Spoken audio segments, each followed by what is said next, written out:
Hello बच्चों, welcome by my YouTube channel Aditya rockstar. उम्मीद करते हैं आप सभी लोग अच्छे होंगे और मस्त होंगे और मजे में होंगे और एग्जाम की तैयारी में लगे होंगे। चलिए आज क्रैश कोर्स का D1 से चालू करते हैं। सबसे पहले चैप्टर 1 का फॉर्मूला देख लेते हैं, ठीक है। चैप्टर वाइज हम करवाएंगे इंपॉर्टेंट क्वेश्चन जो एग्जाम 2024 में पूछा जा सकता है। चलिए नंबर 1 क्वेश्चन देखते हैं। सूत्र भाज्य, भाज्य बराबर क्या होगा? भाज्य बराबर होगा भाजक गुणे भागफल प्लस शेषफल, ठीक है। और दो में इसका फॉर्मूला होगा, क्या होगा? ए है, ठीक है। ए बराबर बी क्यू प्लस आर, जहां क्यू नॉट इक्वल जीरो, माने क्यू का मान जीरो नहीं होना चाहिए, ठीक है। क्या होना नहीं होना चाहिए? क्यू का मान है से जो जीरो नहीं होना चाहिए, ठीक है। तीसरा का क्या है? भाजक। तो भाजक का क्या होगा फॉर्मूला? भाज्य माइनस शेषफल बटा भागफल, या क्या होगा? भाजक बराबर क्या होगा? भाज्य माइनस शेषफल बटा भागफल होगा, ठीक है। याद रखिएगा आप। 4 नंबर क्या है? भागफल। तो भागफल बराबर क्या होगा? यही होगा भाज्य माइनस शेषफल बटा भाजक। कुछ नहीं किए, यही क्या जो था क्या भाजक के यहाँ ले आया, भागफल को यहाँ ले आया, ठीक है। ध्यान देना। अगला फॉर्मूला 5 नंबर शेषफल बराबर क्या है? शेषफल बराबर भाज्य माइनस भाजक गुणे भागफल होता है। इतना आपको मालूम होगा, आप पढ़े होंगे शुरू में। क्रैश कोर्स में तो रिवाइज कराया जाता है, ठीक है। आगे देखते हैं 5 नंबर, सॉरी 6 नंबर। दो संख्याओं का गुणनफल। आपसे पूछ सकता है क्वेश्चन में, दो संख्याओं का गुणनफल आप निकाले, इसका फॉर्मूला आपको याद है तब ना निकालिएगा, तो ऐसे तो नहीं निकालिएगा। इसलिए देखते हैं इसका फॉर्मूला क्या होता है। इसका फॉर्मूला होता है उनका मौसा गुणे लौसा, मान को उनका मौसा भी है उनका लौसा भी। मौसा का मतलब मौसा नहीं समझिएगा, ठीक है, मौसा ही होता है। चलिए 7 नंबर क्या है? 7 नंबर होगा ए गुने बी बराबर एचसीएफ गुने एलसीएफ, ठीक है। अब चलते हैं क्वेश्चन पर बुआ, ठीक है। रेडी रहिए कॉपी कलम के साथ, आपके साथ आदित्य रॉकस्टार। चलिए क्वेश्चन बनाने से पहले कि एग्जांपल समझ लेते हैं कैसे रहेगा क्वेश्चन एग्जाम में, ठीक है। तो क्वेश्चन समझने से पहले इसका शुरू वाला कुछ डिटेल जान लेते हैं। जैसे में यूक्लिड विभाजन एल्गोरिथम, ठीक है। यूक्लिड विभाजन एल्गोरिथम जहां दो धनात्मक पूर्णांक ए और बी दिए रहेंगे, जहां कोई दो पूर्णांक रहेगा ए और बी दिया रहेगा, ठीक है। इसमें फॉर्मूला यूज करना है ए बराबर बी क्यू प्लस आर, जहां आर का मान जो आर का मान है 0 से बड़ा और बराबर, 20 हमेशा क्या रहेगा? 20 से छोटा रहेगा। एक बार फिर से समझिएगा, यह 1 नंबर भी पूछा जाता है। आर का मान 0 से बड़ा बराबर और 20 से क्या रहता है? 20 से छोटा रहता है। जैसे हम एक एग्जाम्पल के अनुसार समझते हैं। 9 में 4 से भाग देने पर, चलिए समझते हैं। जैसे में आपको सबसे पहले जब भाग है, आपको भाग आता होगा। हम जानते हैं कि आप सभी लोग को भाग आता है, बच्चा को भाग आता है, जो पहला दूसरा पढ़ता है उसको भी। आप तो 10th क्लास का स्टूडेंट है, ना के सवाल है ना आता होगा तो समझ ही गए होंगे अपने आप को। चलिए सबसे पहले बीच वाले को क्या बोलते हैं? बीच वाले को समझते हैं भाज्य बोलते हैं, और इधर वाले को क्या बोलते हैं? भाजक। इधर साइड वाले को भागफल और नीचे वाले को शेषफल बोलते हैं, ठीक है। सबसे पहले इसको बता दें, 4 में 2 से लगा 4 दूनी 8, 9 में 60 गया तो 1 बचा, ठीक है। हमारा शेष बच गया 1। इधर एग्जाम्पल फॉर्मूला पर बैठाएंगे ए बराबर बी क्यू प्लस आर, बीच वालों को ए बोलते हैं, ठीक है। इसको क्या बोलेंगे? भागफल, इसको क्यू बोलेंगे, और इस भाजक को भी बोलते हैं और शेषफल को आर बोलते हैं, आपको मालूम होगा। तो देखिए ए का मान कितना है? ए देखिए बीच में 9 है ना, तो यहाँ से 9 लिख दिए। बी कितना है? तो 4 है ना, तो यहाँ 4 लिख दिए ना। और क्यू कितना है बुआ? तो क्यू 2 है तो 2 लिखे। आर शेष कितना है? तो 1 आया है, दिख रहा है, तो ए से 1 लिख दिए, ठीक है। अच्छा नहीं बुझा रहा था, 1 लिख दिए, ठीक है। अब चलते हैं क्वेश्चन पर, ठीक है। रेडी रहिएगा। क्वेश्चन पढ़िए क्या है? 135 और 225 का एचसीएफ ज्ञात करें, यूक्लिड विभाजन एल्गोरिथम का प्रयोग कीजिए। यानी कि इसमें क्या प्रयोग करना है आपको? शुरू में हम बताया ना, एल्गोरिथम का प्रयोग करके इसमें बताना है। ये 2 नंबर में पूछता है एग्जाम में हर साल बुआ, याद रखिएगा। छूटेगा तो महंगा पड़ेगा, ठीक है। चलिए शुरू करते हैं हम, ध्यान दीजिएगा। यहाँ से सॉल्व करते हैं, ठीक है। चलिए देखते हैं। सबसे पहले हम भाग जैसन बनाएंगे। देखिए बड़का को बीच में लिखेंगे, 225 दिखाई दे रहा है ना, और 135 यहाँ पर लिखेंगे। अच्छा फॉर्मूला भी लिख देते हैं सजाने के लिए। क्या होता है? ए बराबर बी क्यू प्लस आर, ठीक है, याद है ना। चलिए अब 135 के तो 2 मरतबे लगाएंगे तो ज्यादा आएगा, इसलिए हमको देख के मरतबे लगाना होगा, इसलिए 1 लिखते हैं यहाँ पर, ठीक है। इसको हम माइनस करेंगे, 135 लिख दिया। इसको माइनस करेंगे तो कितना आएगा बुआ? बताओ तो का। हाँ तो 90 आएगा। वेरी गुड ना, मैं ऐसे ही बताते रहिए। अब सबसे पहले इसको सजा लेते हैं। बीच वाले को हम क्या बोलते हैं? भाज्य, भाजक, भागफल और शेषफल, याद रखिएगा। तो हमारा ए बीच वाला का ए हो जाएगा। ए कितना है? तो 225 है। तो सबसे पहले लिख देंगे हम 225। बी कितना है? तो 135 है। और क्यू कितना आया है? देखिए क्यू हमारा यहाँ पर 1 आया है। और शेष कितना है? 90 आया है। माने आर का मान कितना है? 90 आया है। ठीक है, अच्छा नहीं बुझा रहा है? 1 मिनट, ठीक है, बुझा रहा है ना? चलिए, अब फिर इसको घेरेंगे और जो भाजक है उसको हम फिर बीच में लिखेंगे। ठीक है, लिखते हैं 135। अब कितना बार? 2 मरतबे लगाएंगे तो ज्यादा आएगा, इसलिए हम क्या 1 मरतबे लगाएंगे। इसलिए यहाँ पर 1 लिख दिए और 135। अब इसको माइनस करेंगे तो कितना आएगा वो बताइए तो आप लोग। हाँ अच्छा, वेरी गुड। इसको माइनस करेंगे तो 45 आएगा, बिल्कुल सही। सबसे पहले फिर इसको हम सजा लेते हैं। तो सबसे पहले याद है, सबसे पहले बीच वाला था कितना लिखेंगे? 135 लिखेंगे।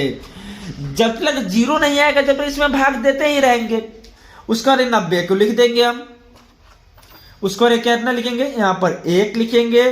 फिर कितना लिखेंगे? शेष आया है 45, लिख दिए। अब फिर इसको हम घेरे करेंगे। फिर इसको उठाएंगे और इसको हम बीच में रखेंगे। बुझा रहा है ना? चलिए ठीक है। तो 45 में कितना होता है? 45 में 90 होता है। तो हमारा कट गया और लग रहा है शेष 0। हाँ, शेष 0 आ चुका है। तो अब लिखेंगे, सबसे पहले बीच वाले को लिखेंगे, फिर इसको लिखेंगे, फिर भागफल को लिखेंगे और उसके बाद शेष लिखेंगे। शेष हमारा कितना है? 0। यानी कि जिससे हम भाग दे उससे पूरा पूरा कट जाए वही हमारा भागफल माने कि अति हो भागफल होगा। ठीक है, भले एचसीएफ होगा। तो एचसीएफ हमारा माने कि कितना हो जाएगा? तो एचसीएफ हमारा हो जाएगा 45। ठीक है, तो यही हमारा आंसर है। या इतना बनाइएगा ना तो आपको 2 नंबर देगा। कितना देगा बुआ? 2 नंबर। स्क्रीनशॉट आप मार सकते हैं। चलिए अगला क्वेश्चन आपकी स्क्रीन पर रखते हैं, जो एग्जाम में पूछेगा ही पूछेगा। रॉक स्टार का गारंटी है। चलिए आगे चलते हैं। चलिए 2 नंबर क्वेश्चन पढ़ लेते हैं। क्या है हमारा 2 नंबर? 2 संख्याओं का मौसम 13 तथा लौसम 182 है। फिर से समझिएगा, 2 संख्याओं का मौसम 13 है तथा लौसम 182 है। यदि उनमें से एक संख्या 26 है, मान कि उनमें से एक संख्या क्या 26 है, तो दूसरी संख्या ज्ञात करें। तो इसका फॉर्मूला याद रखिएगा, दूसरी संख्या बराबर लौसा गुने मौसा बता पहली संख्या। मान के समझिएगा, दूसरा की संख्या बराबर दूसरी संख्या बराबर लौसा गुने मौसा बटा पहली संख्या। चलिए तो मान बैठा देते हैं। तो दूसरी संख्या, ठीक है, दूसरी संख्या। तो लौसा कितना है बुआ? बताइए तो। देखिए लौसा कितना है? 182 ले लेते हैं, 182 लिख देंगे। क्या है? गुना। तो गुना दिखाई दे रहा है ना? अब देखिए तो मौसा कितना दिया हुआ है? वो मौसा 13 दिया है। मौसा नहीं हो, मौसा बोल रहे हैं, गलती नहीं सुनिएगा। ठीक है, पहली संख्या कितना है? देखिए पहली संख्या यहाँ पर देखिए तो पहली संख्या यहाँ पर 26 है, नीचे 26 रख देंगे। एक से कुटुम कर भेज दिया, 13 दूना 26। दूसरा है, फिर ये 2 से एकरा काट दिया। आंसर कितना है? एक लाइन में आंसर निकाल दिया, लेकिन पूछेगा 2 नंबर में। याद रखिएगा, यही हमारा आंसर है। 2 नंबर का सवाल है। ठीक है बुआ, मोस्ट वीवीआई मार लिखा है, इसका स्क्रीनशॉट आप सब ले सकते हैं। चलिए 3 नंबर क्वेश्चन देखते हैं। क्या है हमारा 3 नंबर क्वेश्चन है हमारा, दर्शाइए कोई भी धनात्मक विषम पूर्णांक 6q+1 या 6q+3 या 6q+5 का रूप का होता है, जहां q कोई पूर्णांक है। ठीक है, q जहां कोई क्या है? पूर्णांक है। मान लेंगे माने कोई भी धनात्मक पूर्णांक a, मान लेंगे क्या धनात्मक पूर्णांक a, और b के मान कितने? देखिए b के मान यहाँ पर दिया हुआ है कितना? 6। तो b के मान 6 लिख देंगे। इसमें एक और फॉर्मूला याद है, जहां लिखा है जहां नीचे लिखते थे, इधर साइड में नहीं हटेगा, हो सकता है तो लिखेंगे। जहां r के मान क्या था? r के मान 0 से बड़ा और बराबर और b से क्या था? छोटा था, याद है?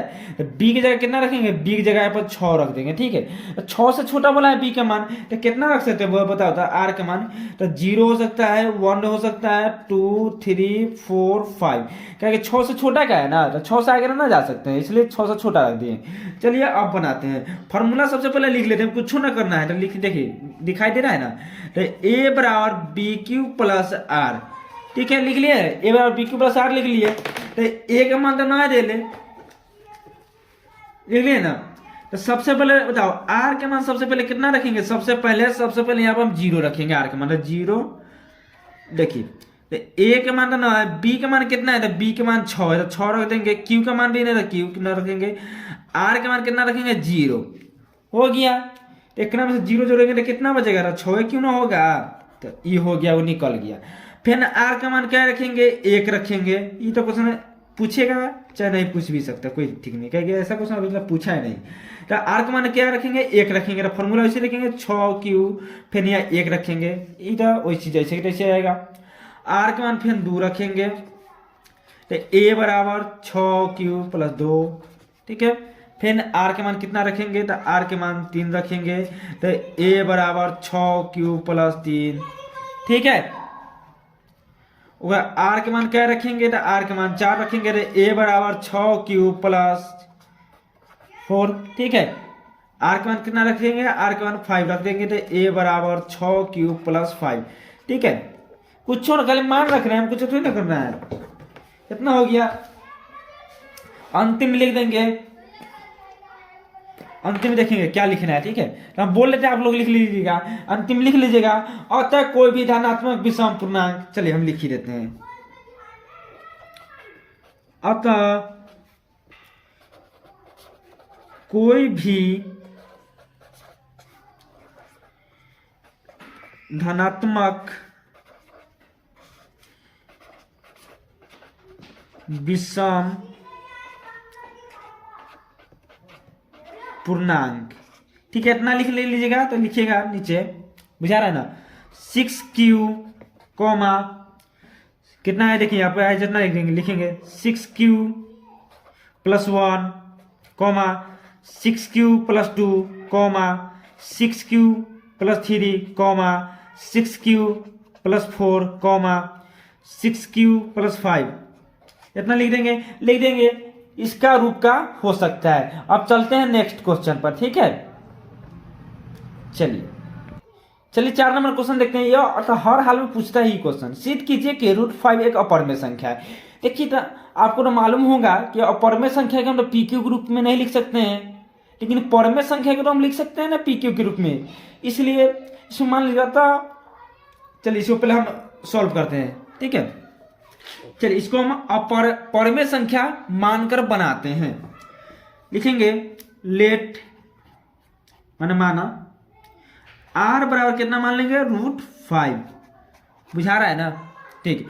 R को हम परमेय संख्या माने, तो इसको लिख सकते हैं PQ के रूप में √5, नीचे अपना मान से 1 दे देंगे, क्रॉस मल्टीप्लाई करेंगे तो P, इधर गुना करेंगे तो √5Q, ठीक है। अब लिख देंगे दोनों तरफ वर्ग करने पर, दोनों तरफ वर्ग करने पर, दोनों तरफ वर्ग करने पर लिख दिए ना। अब लिखेंगे इधर होगा P² बराबर है, लिखेंगे √5Q², ठीक है। P के स्क्वायर अब P² हो जाएगा, इधर रूट में से निकल जाएगा, जानते हैं ना, इसका स्क्वायर करेंगे, इधर देखिएगा साइड में, इसको 2 बार लिखेंगे तो 2 में से 1 निकलना जाता है, जब 5 हो जाएगा, तो 5 एकड़ Q था Q², ठीक है। इसमें लिखेंगे जहां P बराबर कितना 5m, इतना होता है, ठीक है। अब P की जगह रख देंगे 5m, ठीक है। यहाँ पर 5m का होल स्क्वायर बराबर 5Q, अगर 5 का स्क्वायर कितना होता है, 25 होता है, याद होगा आपको। तो 25m² बराबर 5Q²। अब इसे इधर कट जाएगा ना, बुझा रहा है ना, चलिए ठीक है। तो कितना हो जाता है, इधर कर देते हैं Q² बराबर इधर 5m²। जानते हैं कि स्क्वायर हटता है क्या होता है, स्क्वायर का रूट चढ़ता है, ठीक है। तो रूट चढ़ेगा तो कितना हो जाएगा, √अंडर हो जाएगा 5m²। तो Q तो रहबे करेगा, इसमें से √5 में रहेगा, लेकिन m बाहर निकल जाएगा, अंतिम में लिख देंगे। अतः ध्यान दीजिएगा, अतः √5 एक अपरमेय संख्या है, अपरमेय संख्या है, ठीक है। ये क्वेश्चन आपको एग्जाम में 2 नंबर का पूछेगा, याद रखिएगा। चलते हैं नेक्स्ट क्वेश्चन पर, ठीक है बुआ। चलिए अगला क्वेश्चन देखते हैं 5 नंबर। सिद्ध कीजिए कि 3+2 इंटू रूट 5 एक अपरिमेय संख्या है, तो इसको भी हम परिमेय संख्या मान के ही बनाएंगे। ठीक है, अंतिम लिखेंगे अतः यह हमारा माना हुआ गलत था कि अपरिमेय संख्या, अतः यह एक अपरिमेय संख्या ही है, अंतिम लिख देंगे। चलिए पहले इसको भी मानते हैं। लेट माना कि लेट आर बराबर लिख देंगे कितना 3+2 रूट 5। ठीक है, हो गया ना, बुझा रहा है ना। चलिए, और आर के हम लोग परिमेय संख्या माने तो आर के हम पी क्यू के रूप में लिख ही ना सकते हैं। ठीक है बुआ, तो आर के हम पी क्यू के रूप में लिखेंगे। देखिएगा पी बाई क्यू बराबर 3+2 रूट 5। ठीक है, 3+2 इंटू रूट 5 लिख दिया। आप देखते हैं क्या करते हैं। आप देखिए क्या करेंगे, आप करेंगे पी क्यू, प्लस में दिखाया गया माइनस हो जाएगा रूट 3 और इधर हो जाएगा 2 रूट 5। आप देखिए यहाँ पर, यहाँ से भिन्न के जोड़ बनाएंगे, तो सॉरी भिन्न के घटाओ, तो एलसीएम का क्यू इधर गुना करेंगे पी, इधर गुना करेंगे तो माइनस रूट 3 क्यू बराबर 2 रूट 5। ठीक है, ओके ना, तो इधर आ जाएगा पी माइनस 3 रूट क्यू बट्टा, जो इंटू में से कहा जाएगा बट्टा में लटक जाएगा ऐसे। अंतिम लिख सकते हैं, अतः लिख देंगे ये क्या है, अपरिमेय संख्या है। क्या है, अपरिमेय संख्या है। ठीक है, ये भी आपको 2 नंबर के में पूछेगा। ठीक है बुआ, चलिए अगला क्वेश्चन देखते हैं। इतना ही बनाइएगा, आपको 2 नंबर मिल जाएगा। अगला क्वेश्चन क्या है, 6 नंबर, बिना लंबी विभाजन प्रक्रिया की बताइए कि 17/8 का दशमलव प्रशांत शांत है या अशांत आवृत्ति है। आपको ये तो 1 नंबर में पूछेगा, लेकिन 2 नंबर में दे दिए हैं। चलिए सॉल्व करके आपको बता देते हैं। इसको कुछ भी नहीं करना है, 17/8 है ना, इसको लिख देंगे 17/8, यानी चल का क्या करेंगे, एलसीएम निकाल लेंगे। एलसीएम निकालते हैं। याद रखिए इसका फॉर्मूला क्या हो रहा है, 2 की पावर n गुने 5 की पावर m होता है। एक का रूप में आना चाहिए, मतलब 2 और 5 उसके दूसरा नहीं आना चाहिए। तो चलिए करते हैं 8 का, तो 2 से लगाएंगे 4, फिर 2 से लगाएंगे 2, 2 1 मरते में, तो कई को 2 आ गया, लेकिन 2 3 को आ गया, तो इसको लिखेंगे ऐसे 8 बराबर। ठीक है, 2 तो क्या होते हैं 3 लिख देंगे, 5 1 को 0, अतः यह शांत आवृत्ति है। लिख देंगे यह शांत है। ठीक है, ये 1 नंबर में पूछेगा, लेकिन आपको मिस्टेक से 2 नंबर में दिया गया है। ठीक है, चलिए आप एक बार बना के दिखाइएगा। ठीक है, ये वाला बना के आप बताइएगा, तो इसका आंसर कमेंट बॉक्स में। चलिए अगला क्वेश्चन आपके स्क्रीन नंबर क्वेश्चन देखते हैं। अभाज्य गुणनखंड विधि द्वारा 96 और 404 का एचसीएफ ज्ञात कीजिए और फिर इसका एलसीएम भी ज्ञात करना है। ठीक है, चलिए शुरू करते हैं। ठीक है, देखिएगा कितना का 96,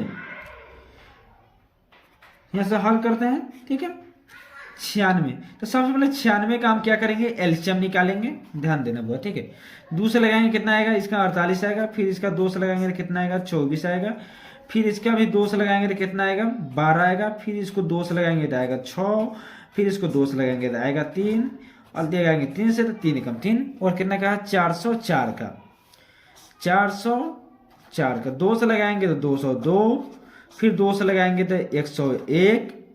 अब नहीं लगेगा, इतने पर रहने देते। ठीक है, अब लिख देंगे 96 का, बुझा रहा है ना,